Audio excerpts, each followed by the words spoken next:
Welcome to the Dave Show Midstream Reading Series. My name is Richard Terrill. If you're the first time visitor to the reading series, we have a website. It is midstreamreadingseries.wordpress.com. And if you go there, if you'd like to be on the mailing list for future readings, just go to the website and you'll see a place to sign up. We also have on the website notice of future readings. It's the second Thursday of every month. And our archives, which go back, I think, is 2013. And for most months, we have the announcement, which lists the readers who read at that particular date and their bios. There are also links on the website to the last, I think 5 or 6 readings. We've been recording them and posting them on YouTube if you'd like to visit those. Before we go any further, I want to be sure to thank Paul Matties, who's running tech for us again tonight, and without whom we would not be here at all, believe me. While we can't sell you books in person, as we used to do on East Lake Street, no book table. During the readings, I will put some information in the chat for each of the 4 readers on how to order their books without going to Amazon. And so I hope you'll take a look at that. Buy books and buy these books, okay? The host gets to read 1 poem, so it's my turn, my month. And I think I probably read this poem last December when I was hosting in person, because it's a poem I can only read in December. It's called "The Ox and Lamb Kept Time," from the line from the Christmas song, "Little Drummer Boy." And in my other life, I'm a jazz musician, and I always wondered about that poem, or rather that song, that if the ox and lamb are keeping time, why do they need a little drummer boy? You know, he's extraneous. And so that's the premise from which the poem starts, and it goes on to maybe say something else. The ox and lamb kept time, little drummer boy. And so it came to pass in those days that the animals were musical. Their cloven hooves, caked hard in mud and waste, could thump a hollow sound at a steady pace on the barn floor, muted in straw. They never rushed, never dragged against the steady progress of their beat, which was music to the heavens. It was only human that the animals, minders and tenders, shepherds, stable boys, thought they themselves played the principal instruments, whether pipes in the field or the drum of a child in a song taken to be true. For the humans in those times, as now, saw themselves at the celestial center, a kingdom that rules the kingdom of beasts. Wise men with gifts, angels on harps and strings, may or may not have been present in the scene, depending on your level of belief. But the lambs and the oxen, they are unquestionable, beyond symbol, beyond faith. It was a barn. We know they were there, keeping time steady, inalterable, out of reach of human hands that shaped and misshaped the very planet to which all children are born, holy or not, on that night or any other. The carols are wrong. It is the flocks that kept watch by night, who by instinct maybe felt a pulse we cannot feel, and by their presence tell us we are not the masters.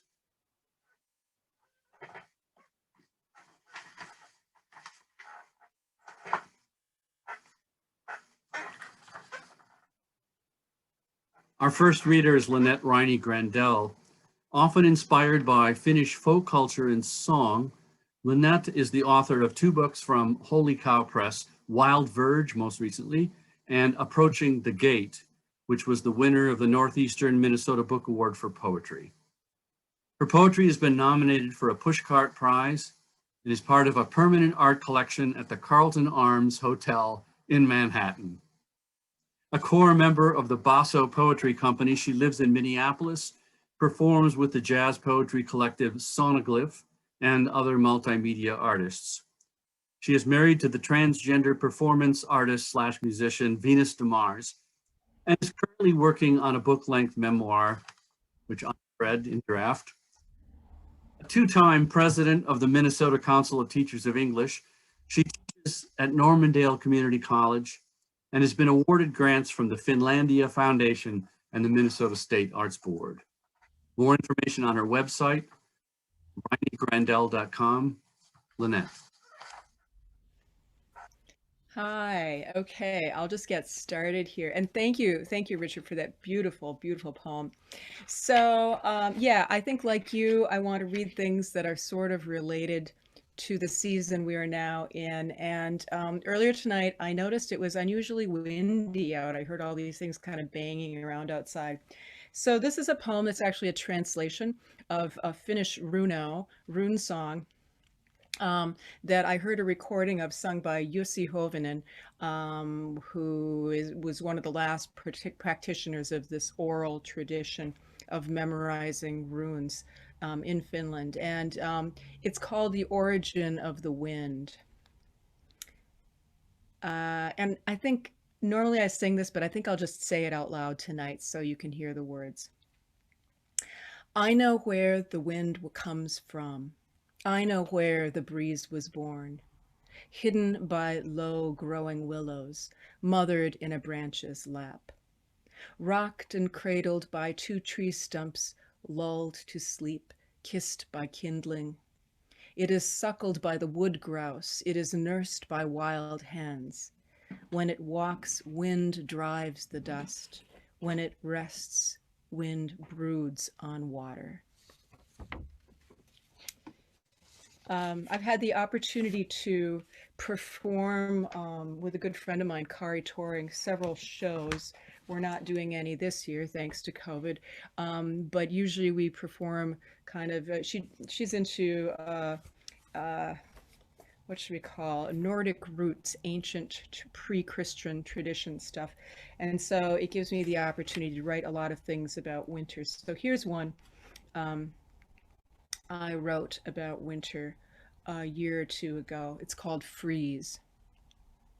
If I pause in the space between every motion, if my eyes briefly halt their saccade from one image to the next, I can think. I am a meditating bucket of water, freezing and unfreezing, listening to wind across my surface. What did I learn when the sun disappeared? I learned how to burrow. What did I learn when the moon disappeared? I learned to love the stars. What did I learn when the fire died out? I learned the smooth stone stayed warm. What did I do when everyone thought it was over? I learned to crackle. I learned to spark. Okay, and I think I'm going to read a couple of new ones just to see what they sound like. I don't think either of these are related to the season, but don't worry, I'll get back to the season in a moment. Here's one that's so new, I don't know if it's done yet, and it doesn't have a title yet, but here we go. I have lived inside so many creatures to pursue you, and you so many selves. How did I become a flying skein of geese mounting smoky stratus clouds and welling with your name? 1,000 wings beat greedily against my spine. We are a murmuration, dark starlings, hundreds winding, folding our transparent veil in tumbling turns above the tawny harvest fields. The orchards now stand empty of their apples, but darling, let me light that feline fire. Flip me like a mouse you toy with, and be amazed at how I change for you. A golden grizzly rearing to the challenge, a gasp between the lightning bolt and sound, to match your mantled Isis on her golden throne, to match the cat who laps her silver saucer. And here's another newish one. This does have a title. This is called In the Giant's Castle. How I have loved and feared being in this place, my darling. For you, I keep on lighting little fires. For you, I descend the sinews of this many tendrilled root and wait for the music that tells me to climb back up its leafy rungs. That part of it must be for me, my hunger, that doorway in my chest, a massive weight, swinging open wide. At daybreak, I begin to creep around the edges of the giant's kitchen.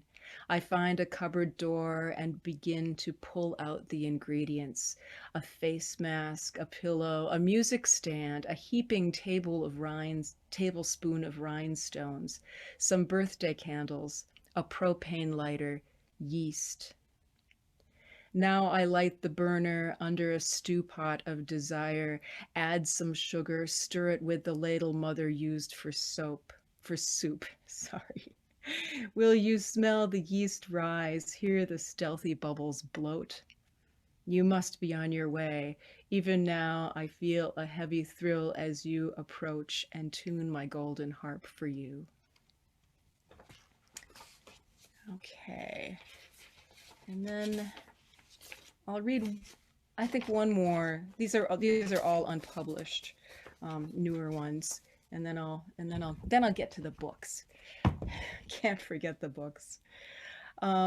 This one's called What the Rain Brings. What the Rain Brings. A violin's short strings, plunking first, then its massive welter to a thunderstorm. Are you afraid of rivers? Are you afraid of drowning? Once I went to see the swelling creek, drawn to all its brimming swirls. I slipped and I fell in. My rubber boots churned against the flow. My half-sized body yearned to stand upright. Somehow my hands gripped the muddy bank. No, they gripped the tall grass rooted there. I pulled myself away from that round culvert flowing underneath the street and down the hill, pulled myself out of the foaming creek, headstrong in its fight to see the lake. Are you afraid of death? Are you afraid of angry women? I am that angry woman. Don't be so afraid. My river has so much love in it.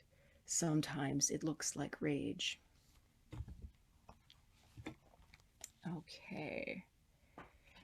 Now, back to a couple of these kind of seasonal poems, I will call them. Here's one. This is from Wild Verge, the most recent book, and it's the title poem called Wild Verge. And this is inspired by looking at prehistoric petroglyphic art and interpreting what people's experiences might have been, and it's also related to exploring ancient Finnish culture. I was skiing with my people, but entered the cave alone. This is the part I cannot tell you about. I can only draw a picture of my body as something pulled me. I was a forest mouse, and now I am stretched above the birch trees. I am stretched above the pine trees. My head touches the moon. My hair is on fire with the stars. And here's another, let's see. Yeah, okay, I can do this one. Here's another kind of idea of ancient times. This is called Old Man Bear's Song. The ancient Finns, they had many different names for bears which were considered sacred. And one was the Old Man of the Woods. So it's Old Man Bear Song. I say these things that you might see them. I love these things that you might love them. I sing pale birches in the summer, glowing in their heavy forest, petals going green to gold and pearly bark joined with the stars. So birch becomes a full moon tree, and rests between the two great wheels. I say these things that you might see them. I love these things that you might love them. I chant of pine in winter whiteness, fragrant green boughs with ice blossoms. Dark bark of spruce marks every ridge, holds out green arms, green needle packets. The lines on birch mark lidded eyes while snow falls soft from heavy skies. Wood warms me as I rest this body, as I stretch beneath 8 blankets of snow. I say these things that you might see them. I love these things that you might love them. And here's one more about the natural world, and then we'll move indoors for a moment. This is called apogee. It doesn't take place in the winter, but I am reminded that this is a week when we should be able to see the northern lights, except those of us in the Twin Cities are not going to get that chance. We can just imagine them out there, and that's going to have to suffice. So this is called apogee, and it is about the night sky. It was the night sky in southern Arizona, where I could see a lot more stars than I can see from my home in Minneapolis. I lift the iron latch to open the gate and let the night air flow down the hill. The stars-filled sky splashing across familiar darkness with so much unfamiliar light, glinting particles, large or distant blazing beacons, gleaming sky krill, fantastic, bold, luminous, slow rain-dropped gems suspended in dawn, day, morning spiderwebs, shimmering, catching light, making light, distant sources of all light. No impediments, no dark mountain, but all fabric, invisible and hidden, all unseen, unavailing, unnamed constellations hold my hands, my fingers grasp my ankles, touch each metatarsal, bus each eyelid, press and part my lips, and sky swallows me into its hot, bright night. And then I think I just have, how much more time do I have? I think I have a couple more minutes, I think. So here's another one, another winter one. This is called December 1967. And I don't know about you guys, but when I was little, I loved lying underneath the Christmas tree and looking up at the lights that were just like stars in the sky, but bigger and colored. What you loved most about the Christmas tree was lying underneath it on your back. You loved staring through the branches at the colored lights made larger by their tin reflectors and short bristling needles, sprucing up the house with outdoor smells. Calmed while loud voices floated over you, invisible small child beneath a tree. When you weren't underneath the tree by its picture window, you fiddled with the pixie angel made from green pipe cleaners and the clown, tufted red and white, flying them from tree to windowsill and cave beneath the radiator where the cat could hide. Better not to make noise, not be spied. You learned how not to be an obstacle, how to clean a room, leave no trace of yourself, how to hide and sink into a book. You watched images of space, the final frontier, and later listened to the songs of Major Tom, the one who floated far above the world and found his own place in the starry, lovely lights. Okay, and I just have one or two more. Let's see. Okay. Yeah. This poem is called Where I Come From, and it really has nothing to do with winter, but it does have to do with Duluth, where I grew up. Where I come from. My father was born in French River Township, where small North Shore rivers, Chester, Leicester, Tisher, Amity, flow south through Juneberry, honeysuckle, and mossy rocks. Now I sit beside an urban stream, more canal than river, an oily track of industry, utility, expedience. I think French River must be wild. It must have no footpaths. But what do I know about terrain, the land, who my people are? Did my people expect me to get drunk on Chardonnay in a Polish bar with an Italian name on the concrete bank of a late afternoon? Stop talking to me now. Put your lips and your fingers on me. Put your blurry eyes on me. Do you think this is the last error you will ever make? This is a mouth. This a river. And I think I'll just end with that. That was from this book, Approaching the Gate. Thank you.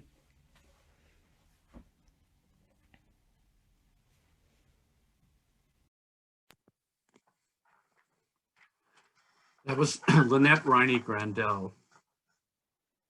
Lucas Ray Hall, born and raised near the Twin Cities, holds an MFA from Pacific University. Loudest When Startled. Their debut collection was released just this year from Yes Yes Books. Website is yesyesbooks.com. You can find it from there. Their poems have appeared in the Florida Review, Moon City Review, Atlanta Review, and Raleigh Review, among others. They live in St. Paul, Minnesota. Website is lucasrayhall.com. Lucas. Hi everybody. Thank you, Richard, for inviting me to this. This is awesome. Lynette, great job. Thank you for those poems. I'm going to start with a few new poems that are from a new project that I'm working on.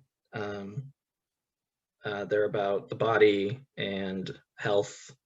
So the first poem is called "The Poem Starts with Cancer and Ends in Hummingbirds."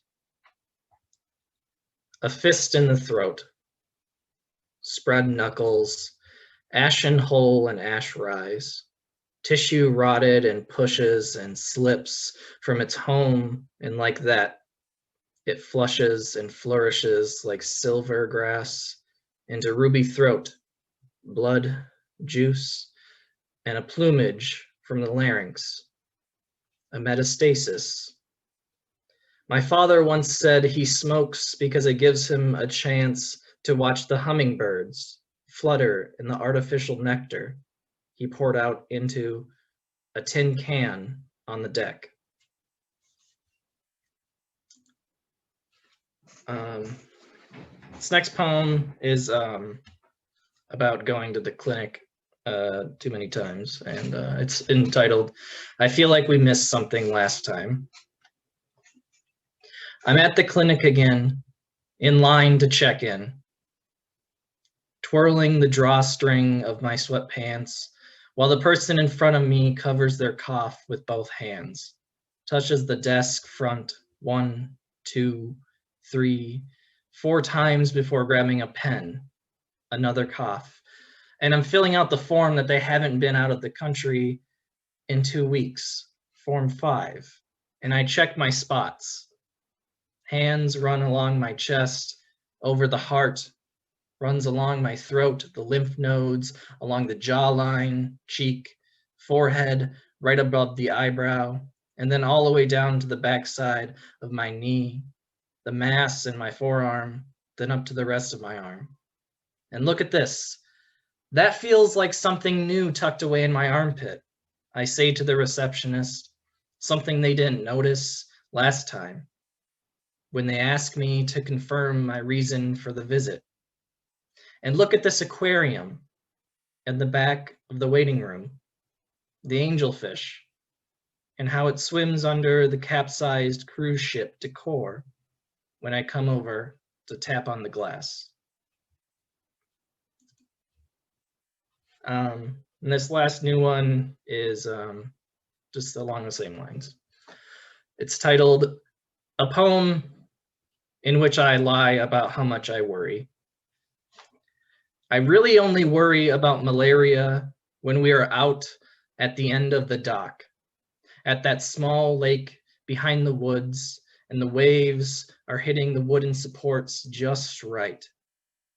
And I turn to look at you, and the mosquito lands on your forearm, and you swat at it, and miss, and miss, and miss, and the mosquito wobbles away, within sight, just over the water and its tepid breathing.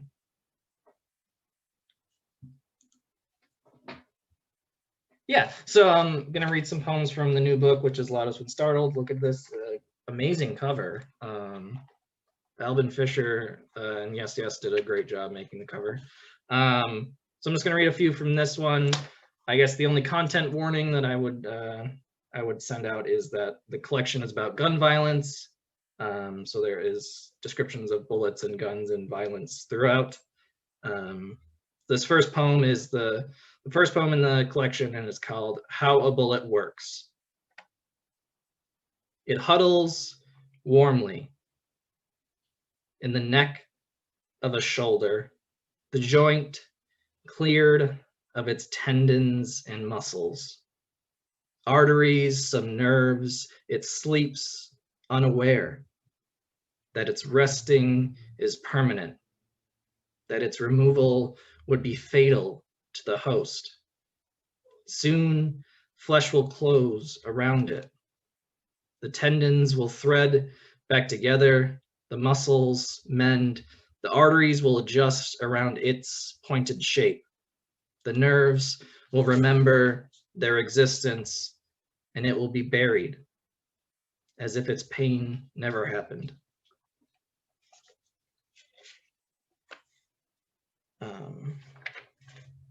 This next poem is entitled I Name Him. The collection also deals a lot with hunting. My family is big into hunting, and a lot of the poems are about my brother and father who go hunting yearly. So this is one of those poems. It's entitled I Name Him. I name the deer before I am told not to name the deer. I name him Darby. I name him Autumn, his harvest, his search, the red, orange, yellow surf that he trods through. I name him Hide. I name him Please. I name him I see the white hue near his neck, his almost anxious approach towards my blind. I see his muscles, their strength, their language, the press of hoof on soil. I see his antlers, their age. I name him Still, his petite mouth nibbling on bait, his slate sky eyes empty, a long distant flurry. I name him Scope, the presence of my crosshairs hovering, the trigger being readied, the forest holding its brambled breath. I name him Run, his vault over the trimmed brush before he enters his shadow. This next poem kind of goes along with that one, and it's from the perspective of the brother character that is throughout, and it's called The Way It Dies. After the bullet escapes the barrel, after it snaps open throat, then lung makes blood and tissue its new family. My brother and I wade through the ironwoods to find it. A stream of red smeared on matted silver grass leads us.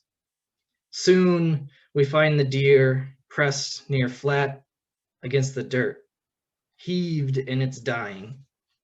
My brother bends down, his hands smooth the fluffs of stray fur, feels the chest expand, struggle to contract, the tip of his rifle making a dig at the ground. He turns to me to find that I've looked away, that I'm watching the wind rattle over a branch of winter buds and pale green leaflets, and says, no, no, look, you have to learn to love the way it dies.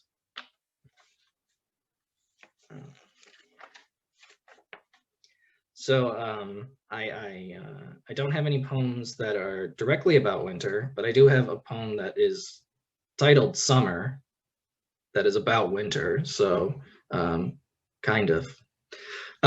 So this poem's titled Summer.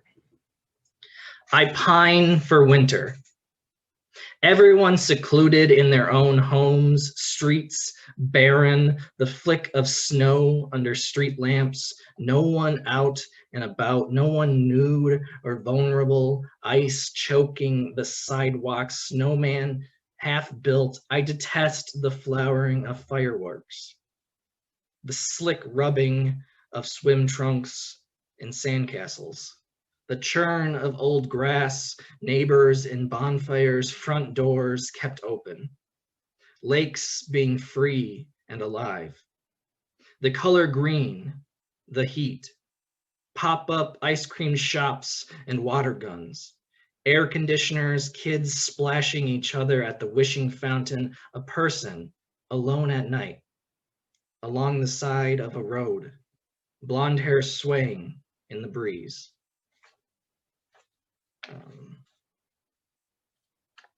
Now, this is another poem. There's several poems in here that are titled How a Bullet Works, and they're all from the perspective of the brother character, kind of teaching the younger brother character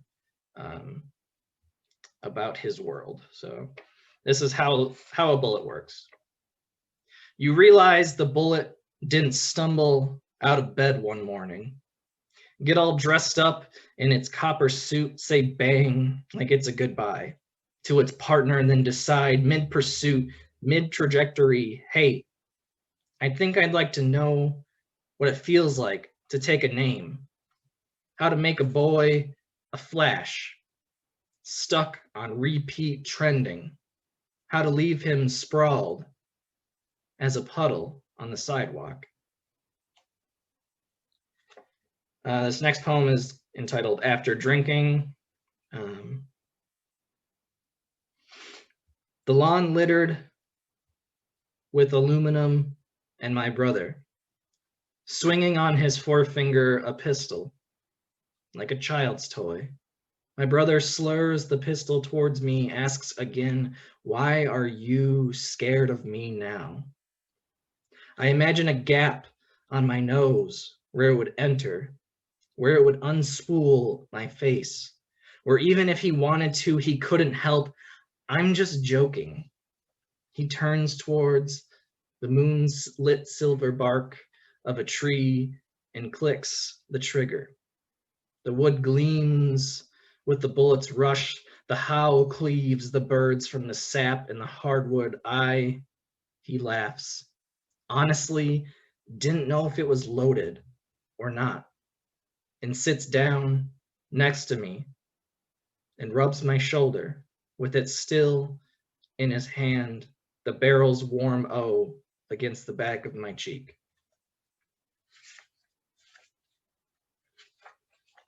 I'll just read a couple more.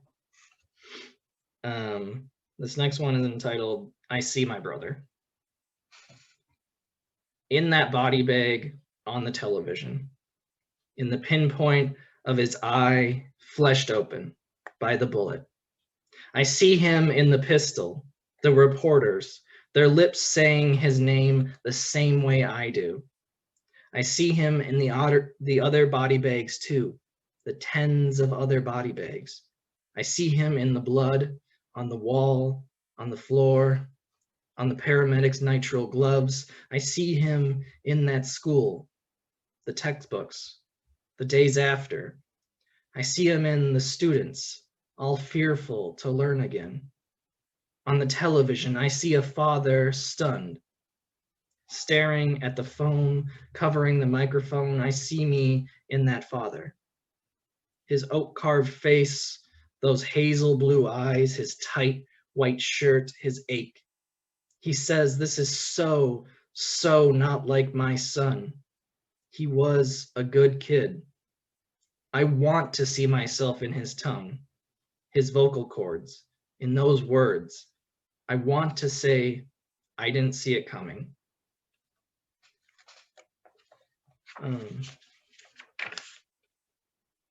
My last one is entitled Stag Elegy. I just want to say thank you again for inviting me. This was awesome. Here it is. Stag Elegy. A stag appears from behind a row of paper birch. It walks, hooves, marking the wet ground, to the middle of the meadow, its antlers an anchor, holding the moon in place, its breath just cold enough to see.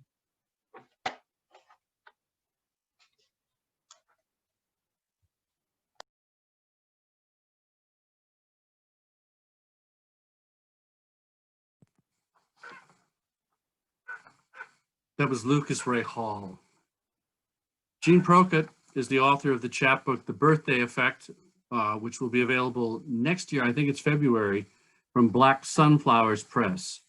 Jean is a recipient of the AWP Intro Journals Award and has poetry published or forthcoming in Rattle, Arts and Letters, Quarterly West, and Rhino, among other journals. She is a graduate of Minnesota State University Mankato's MFA program, holds a Master's of Science in Education, and currently lives in Rochester, Minnesota, and online at jeanprokott.com. Jean. Hi, thank you so much for having me. I'm honored to be a part of this group. Yeah, I have a couple poems that I'm going to read that are new and some from the chapbook. The first one is a poem about trees because poets are obsessed with writing about trees. I'm not really sure why, but for that reason, I called this one, Oh Dear God, Another Poem About Trees. Yesterday on public radio, an interview with the guy who updates the leaf foliage maps. He drives up I-35, circles a lake, which is looking less glassy and more giant cataract, and bends down like the goddamn king of nature to judge fallen leaves. Brittle like an old wine cork means less Big Bird yellow and more last week's macaroni and cheese, and a rubbery bend means maroon.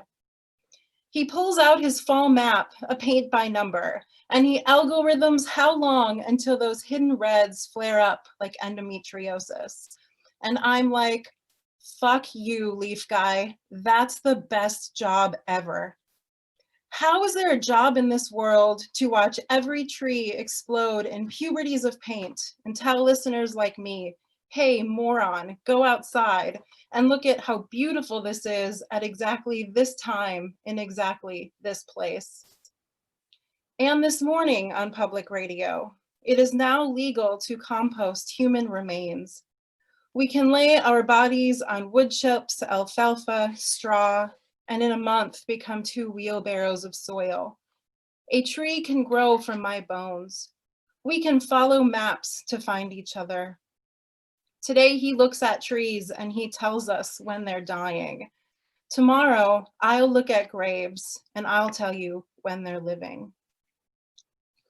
And that is a true story. If you want to become a tree, I think you have to move to Oregon, is where they have allowed you to be turned into a tree. This next poem I just realized is also about trees, sorry. And this is a poem that I wrote.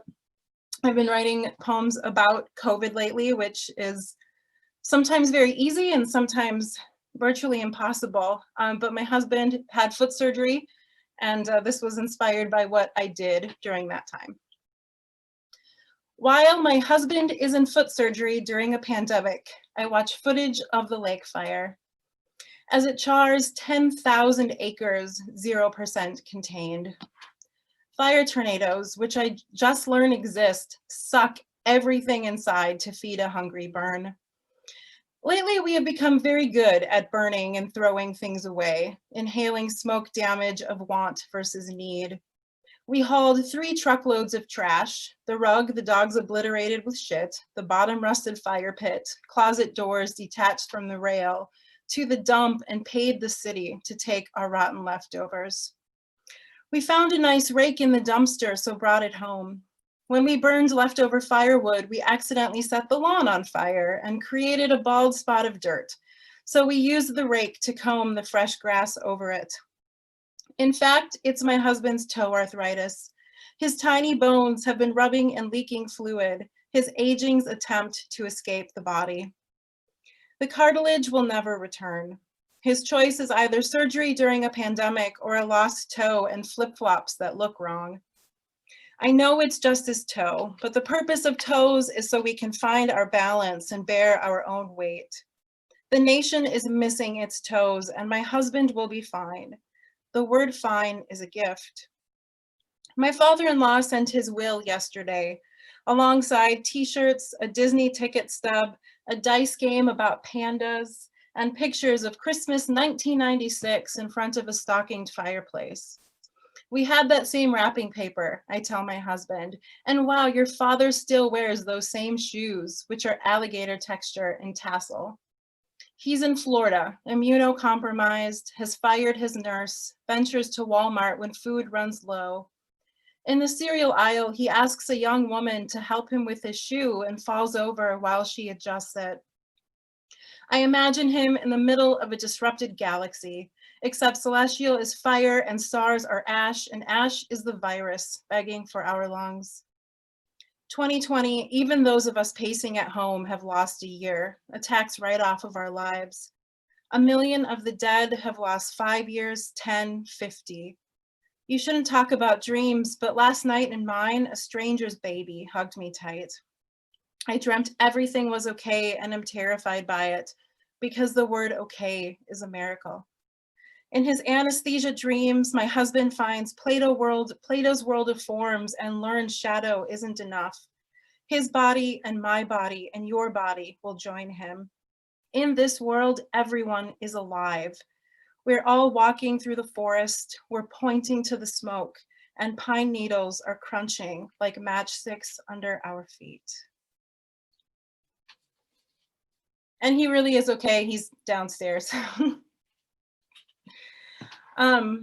This next poem I wrote actually last weekend, and it's based off of a picture you may have seen. It was a viral picture that a doctor took of the iPads that are collected in a room that people use to say goodbye to their loved ones for literally the last time. And something about that picture really broke me. And I found that visceral reaction was really ironic because like normally you would think it was a picture of the people who were suffering, but it was, I don't know, if you have time, I would look it up really quickly. But this poem is The Goodbye iPads. The goodbye iPads are fixed on 4-foot tripods as though they are sheet music waiting for a musician. The goodbye iPads are stored in a carpeted room next to stacked chairs and bins of medical supplies. The goodbye iPads are a room of robots, newly aware, lined in lopsided rows. They look to each other, heads cocked, telepathizing, but what does it mean to be aware? Every now and then, a nurse has to come in, flip on the light, and see 130 faceless heads. She selects the closest one, wraps a kind fist around its neck. She carries the goodbye iPad to the patient's room, gently sets it in front of him. The tripod's rubber tips make a soft thump on the linoleum. The screen lights up, and she reaches for his hand.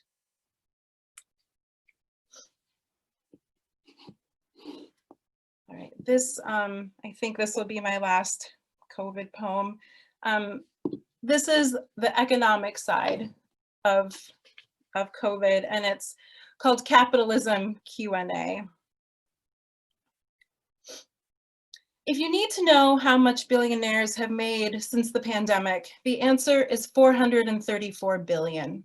If you're not sure what 434 billion can buy, the answer is 51,666 yachts, 963 copies of Leonardo da Vinci's Salvator Mundi, or your soul, which is a small uninhabited island in your aorta.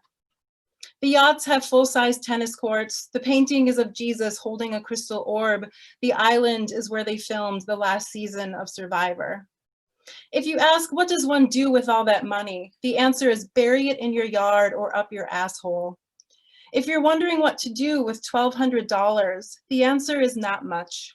If you're confused as to why your husband earned more on unemployment, the answer is why were they paying him in beans? If you're not sure what kind of people wait in line for cans of beans, the answer is people you know. If it is unclear why the economy opened so soon, the answer is this was a health emergency until we learned it was about the Black and brown and poor. If you're wondering why billionaires are taking your money, the answer is they upgraded to the newest iPhone and they eat too much avocado toast. The answer is if they hadn't bought Starbucks every morning, they could have saved something.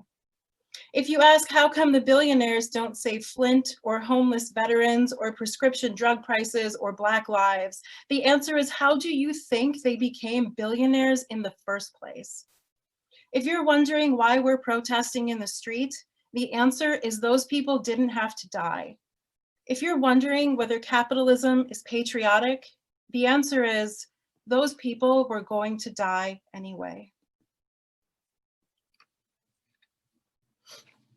I have a few love poems, kind of, that we'll wrap up with. Okay, I lied. One of them is also kind of related to quarantine. So this is a poem that I will dedicate to my body, which is 15 pounds heavier than it was in March. Maybe you can relate, or maybe you have more willpower than I do. So this is called Poem for a Healthy Body. It is advised you avoid the quarantine 15. Because is stress eating good for you? Fat chance. Tape the hunger scale to the fridge. Never reach the 10. That Christmas Day sort of feeling. No, eat quite everything. Your body needs you. Your cinnamon roll belly button, licorice umbilical cord. Fold your pizza in half and its two greasy hands praying. Surrender to the paper flags of Hershey kisses. Slap the sex out of your sourdough. Tame it for consumption. I am finished with the term self-care, although I will allow reframe, as in reframe my jeans don't fit anymore to I love my tender red chafed thighs. Reframe, am I developing a drinking problem to God bless any bloated chance to cheers. Reframe your spare tire to thank God I am heavy here and not in the lungs. Thank God I have this soft piece of self to hold on to. Listen to me. Fucking eat it all.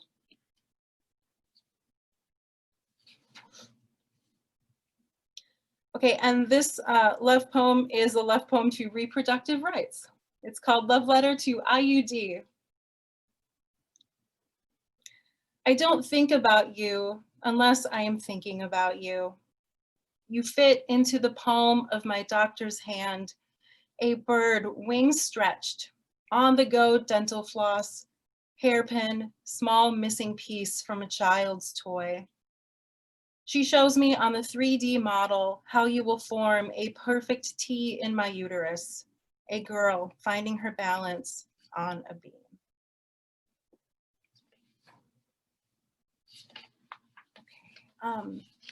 I think it would be cool. I have one more that I'm going to read. I don't know if this is allowed, if we could have the room open, like for people to kind of chat after, because yeah, I would love to talk with people about their poems, if that's allowed.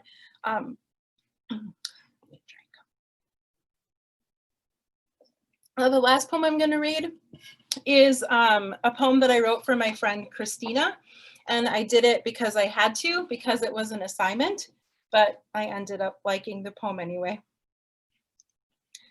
Love letter to a friend over the holidays. Merry Christmas, you are far away. Today I read a story about a fawn named Pippin who was adopted by a Great Dane named Kate. Pippin is me. Her baby spots look like a whiteout sneeze. You are Kate.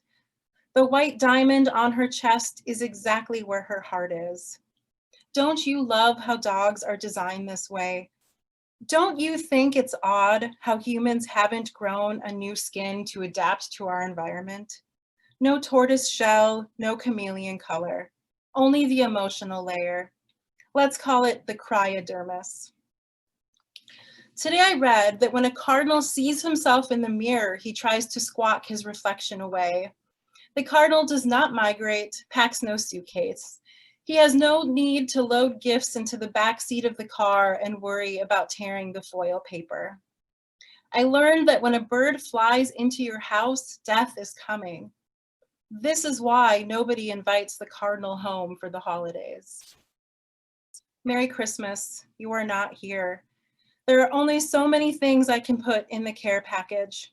Poems scented like rose perfume and toner, recipes for soup, a clove cigarette half smoked because it's too cold here to finish it outside, a clipping from the local paper about a fight between neighbors over shoveling snow and a privacy fence in the front yard. I have so many things to tell you. Write me back. I will tell you what it will be like when I tell them to you. Thank you so much.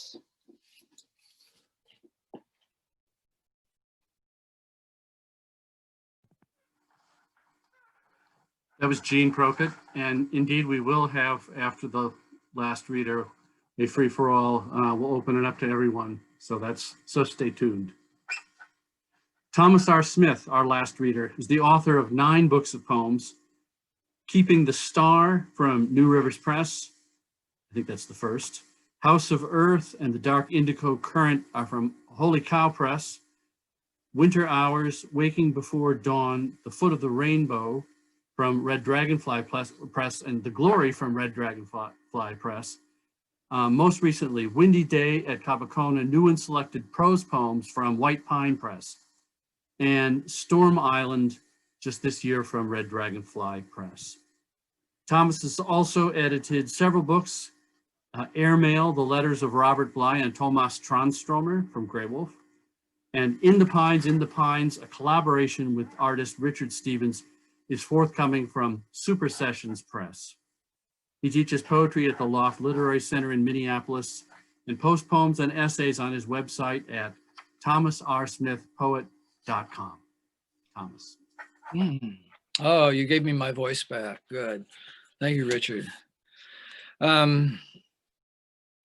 Yeah, I'm going to read exclusively from this new book called Storm Island, and I'll just say a word about the title. The title is really a reference to all of the different storms that we are in right now. The storm of COVID, the political storm, the environmental storm, the storm for racial justice, and other storms as well. So that's that's some of the range and subject matter of this book. When I read at Midstream, and I really miss Papa John's attic, which always reminds me of the set for the Red Green Show. It's the Possum Lodge. I really miss the Possum Lodge. So I think of Dave, of course, Dave Shove. And I don't know if Dave was Irish, but the Irish poets around the Twin Cities have been taking a real hit lately. And I'm thinking right tonight of Connolly and Finley. So I'm going to start with an elegy written for the Irish poet Patrick Kavanagh. And it's possible that the person who drove us up to Kavanagh's town of Inniskeen near the North Ireland border may be listening to this long distance, Tony Condren. So if you are Tony, this is for you too. It's called A Holly Leaf from Inniskeen. And it starts out with an epigraph from Patrick Kavanagh's grave inscription. Here are the lines. There were stepping stones across a stream. Part of my life was there, the happiest part. It seems a fitting memento of your gravesite, muted green shot through with earth and darkness, prickly as your offended pride, raw son of Monaghan, pursuing the muse into the maw of Dublin. That day we paid tribute. The sky shone unclouded over fields of May. Past the gray stone fence at your head, A glossy roan horse, matter-of-factly, lifted its long muzzle from grazing. Rocks transposed from a favorite stream stepped the length of your bedded plot. Unkempt grass spiked up between them. Your mahogany cross struck a modest note among the more prepossessing stones. That you who had spoken indelibly have taken your place among the silent dead is no defeat. You wrote to free not only your voice, but theirs from Monaghan clay, to stubbornly insist among the living. This stiff holly leaf, plucked that day in Ireland, has traveled thousands of miles to my desk. It flourishes sharp crown points as though your spirit, taking durable joy in wresting nobility from the common green. If you don't know Patrick Kavanagh's poetry, you should really get familiar with it. There are arguments to this day all over Ireland whether Kavanagh or Yeats is the greatest Irish poet. And I come down on different sides on different days. I'm going to read a love poem. People who know me know that my wife, Krista, and I have been through a rough year.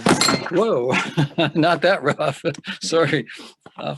Have been through a rough year with her suffering a major stroke last Christmas. But she's doing fine. And this poem was not written about that. It's called To Krista Sleeping, and it was written years ago. And what it's really about is that everyday, ordinary unknown of the other person, even the other person that's closest to us, how much we really don't know about them and the parts of them that we have no entry into. And that's forever going to be true. It's the mystery. So that's what I was thinking about when I wrote this little love poem. It's called To Krista Sleeping. Your face, sleeping, is a rose at rest. All ages meet in your glow of peace. I sense myself on the perimeter of your dream. There are so many places inside us where no one else can go. If I can't enter, then I'll be your guard. And will you guard me also when I sleep? When we both sleep, who guards? Fences come down, and we are free to go together wherever we wish.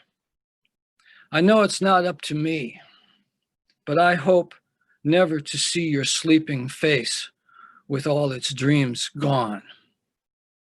When we leave, let's fly together like two of Chagall's blue lovers whose bodies have dissolved into song.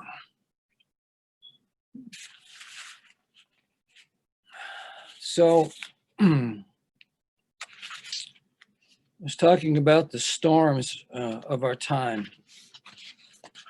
This poem is called Hand in Pocket, and it's in memory of George Floyd. I don't know about the rest of you who write, but I've found that when I approach large subjects, it's always good to have a small doorway into them, maybe one particular telling detail that opens up the whole emotional territory to be able to get into the bigger subject. So for me, the doorway emotionally into that whole ugly territory of the murder of George Floyd was seeing the photos of Chauvin, the police officer, with his knee so casually on George Floyd's neck, and particularly with his hand in his pocket. I thought, my God. So that was my point of entry. This is called Hand in Pocket. Remember Orwell's picture of the future in 1984? This is a quote from Orwell. Imagine a foot stamping on a human face forever.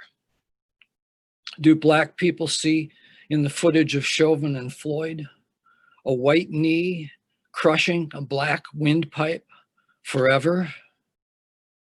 The black man's neck and shoulder are summer bare under the white cop's clothed knee.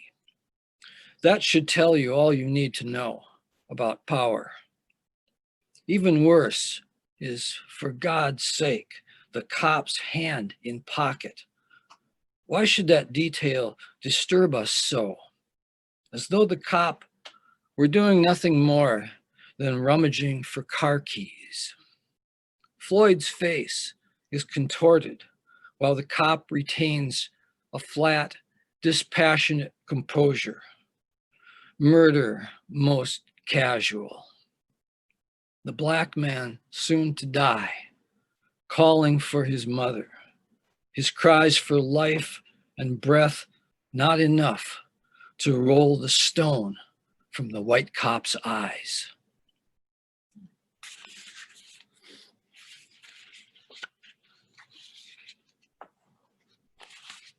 Let's see. This is a poem called Paradise, Ghazal. The ghazal is a popular Mideastern form. And one of the differences between the ghazal and kind of a typical traditional English poem is that it ends each stanza with a repeating word. It's the same word at the end of every stanza. It's a little more complicated than that. I'm oversimplifying, but this is an attempt at an American ghazal. It's called Paradise, and it jumps from different uses of the word paradise. The first one is Paradise, California, where there were horrendous forest fires a couple of years ago. It's almost winter, and the wildfire is moving on to another town. Tonight, rain is falling on the ashes of paradise. Women and children approach with hands empty, except for their hunger for safety. Razor wire and tear gas bar them from paradise. A bird of prey hovers over the burnt planet. Cars lie tipped on their sides, abandoned, rusting along the road to paradise. The ruler installed by oligarchs orders soldiers to fire on the asylum seekers. Men shout in the streets, demanding paradise. It's a dream that grew out of the desert. A parched hand on the saddle's pommel remembered touching the fruit of paradise. Refugees warm themselves at a scavenged wood fire. At such gatherings, there is always a scruffy person with a guitar singing of paradise. A woman holds her lit candle at the curbside vigil. Another joins her, then another. Together, they are rebuilding paradise.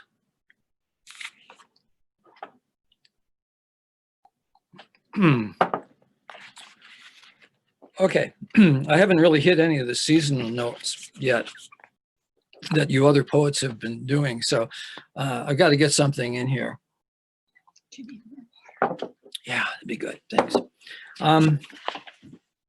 So this is a poem. I'm gonna dedicate this to somebody who's listening here tonight, Patrick Hansel, because a couple of years ago, I said more than a couple of years ago, my wife and I went and we attended Christmas Eve service at his church in the Phillips neighborhood in Minneapolis. And part of the service was going out and caroling in the neighborhood together.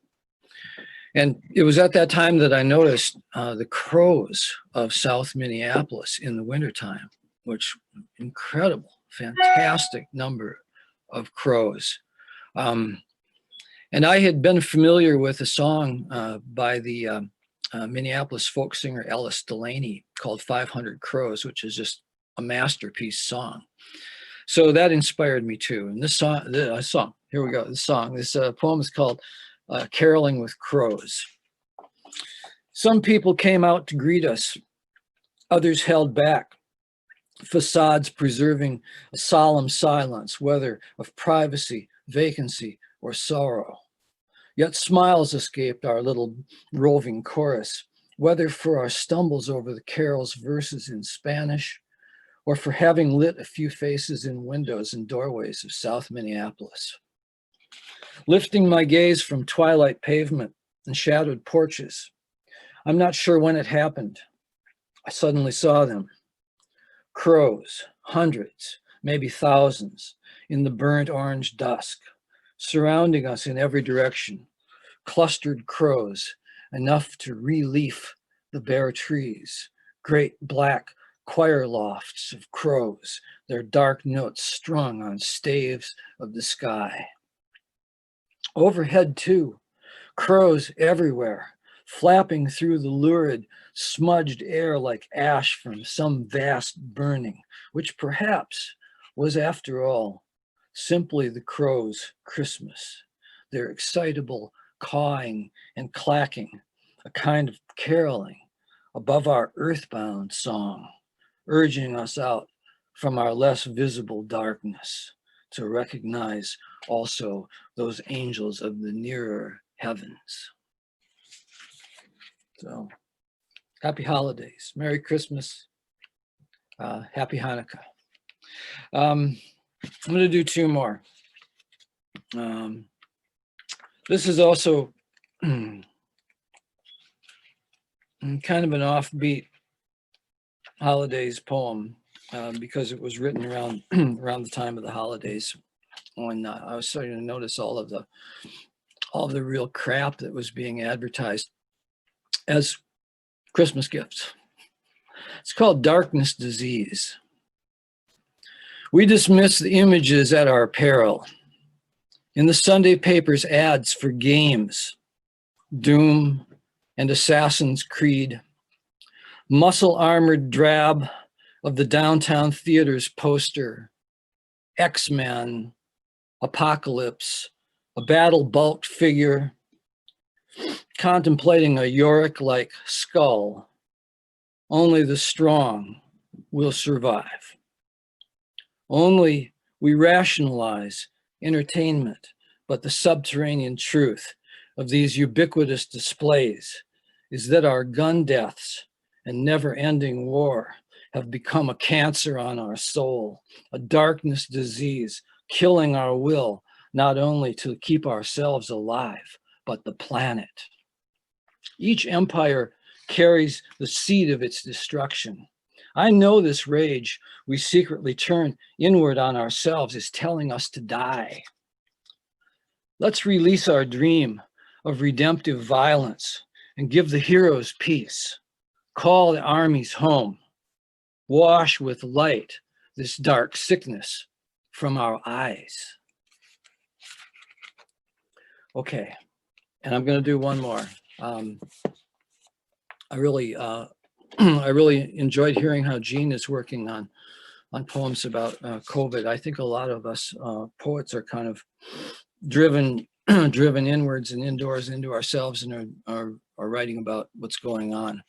I wrote this fairly early in the pandemic. It's called The Loneliness. I'm gonna finish with this poem. The loneliness. Already, a vast loneliness has seeped into our souls with the cancellations and closings. We miss the conviviality of the restaurant table, the church service, the joy of the jamming musicians, the natural camaraderie of sidewalk and supermarket. We're not meant to be alone, not meant to deflect the approach of neighbors. Now each locked down house becomes a grave where small dismembered pieces of community lie scattered alive, waiting to be called back to wholeness. We ache for each other, ache for contact. We knew it would all break down someday. Not sustainable. The center cannot hold. We are being shown something bigger. We are being called to something higher? Shall we come out of this changed, finally able to hear each other's voices across the social distance, the voices drowned out by fear? When the theaters and bars reopen, when the hospital beds are vacant again, and the world resumes its old business of getting and spending, how shall we think on these days withdrawn from one another and the communal heart, the dead civic air? Will the grief still eat at us as it does now? Is this how it happens? A lesson we need to learn, overshadowing all our other learning? In the enforced quiet, we have space to ask these questions and listen for answers. How will we love each other and ourselves in the upheavals to come? So thank you.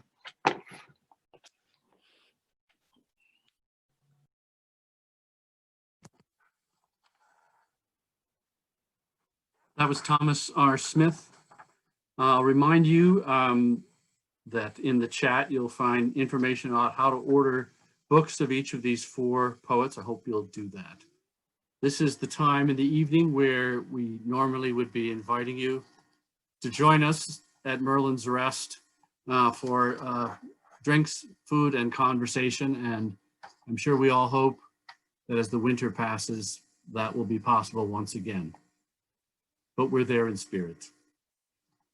Thanks again to all four of our very different but equally wonderful readers tonight. And thank you for joining us. Next month, Midstream will be Thursday, January 14th. The readers will be Norita Ditburner-Jacks, Janine Ouellette, John Mincheski, and then a tribute to Mike Finley. That's next month, Thursday, January 14th.